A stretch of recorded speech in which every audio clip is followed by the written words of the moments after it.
Actually फोटोग्राफीमध्ये मी म्हणेल की इक्विपमेंटपेक्षा हं, हं. तुमचं स्किल महत्त्वाचं आहे. इक्विपमेंट तुम्ही परचेस करू शकतात, बरोबर. स्किल परचेस नाही करता येत. हो, नक्की. जेव्हा तुम्ही काम करतात डेफिनेटली रिस्क घेणं हे वाईल्ड लाईफमध्ये धोकादायकच आहे. इक्विपमेंट मॅटर करतं, नाही असं नाही. जेव्हा तुम्ही इंटरनॅशनल लेव्हलवर काम करायचं असेल, तर तुम्हाला क्वालिटी इक्विपमेंट पाहिजे. पण तुम्ही बेसिक इक्विपमेंटमध्ये पण काम करू शकतात. त्याची समजा लिमिटेशन्स, त्याचे लेन्सेस काय आहेत, तर त्या हिशोबाने विचार करून केला, तर नक्कीच तुम्ही त्याच्यावर काम करू शकतात. आणि जसं-जसं तुम्हाला अनुभव येतो, तर आपोआप सगळ्या गोष्टी माहिती होत जातात आणि माणूस आपोआप त्याच्यामध्ये गुंतत जातो. काही ना काहीतरी नवीन करण्याचा तो प्रयत्न करत असतो आणि तो केला पाहिजे. जोपर्यंत तुम्ही नवीन-नवीन करणार नाही, तोपर्यंत तुमचा इंटरेस्ट पण कमी होतो.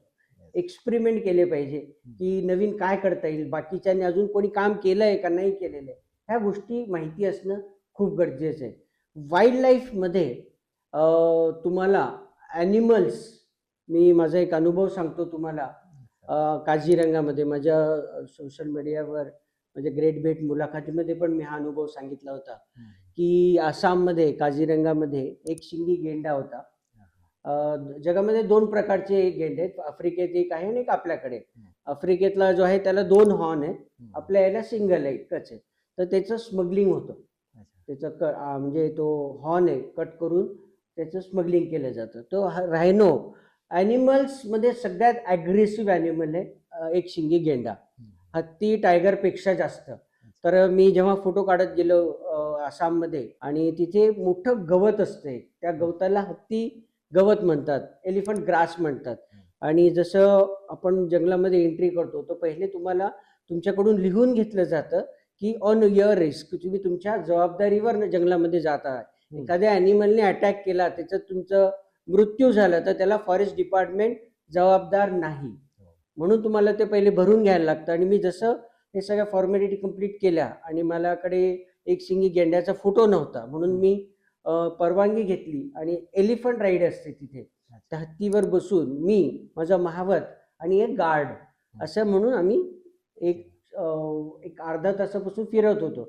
आम्हाला काही गेंडा दिसत नव्हता, पण लगेच तिथे थोडंसं महावतला लक्षात आलं की इथे गेंडा आहे म्हणून, कारण तिथे गवत वगैरे त्याला हाताना दिसलं. तर आम्ही त्याला म्हटलं थोडंसं क्लोज घे, जेणेकरून मला जवळून चांगले फोटो मिळतील. आणि जसं आम्ही जवळ गेलो, तर त्यांनी सडनली चार्ज केला आमच्यावर. म्हणजे आम्हाला वेळच दिला नाही.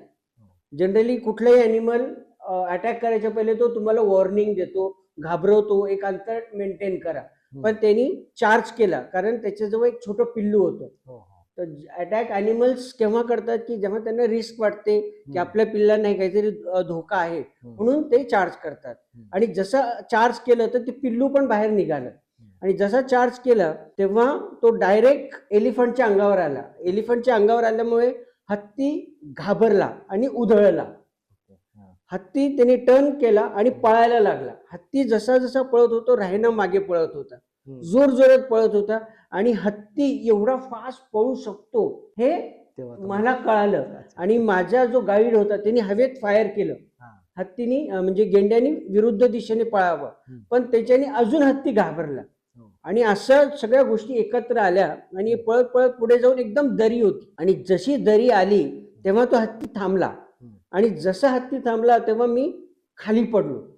खाली मग झाडीतून पूर्ण उंच, कारण हत्ती बराच उंच असतो, वरून झाडांच्या काड्यांमधून मी खाली पडलो तर चिखल्यात पडलो.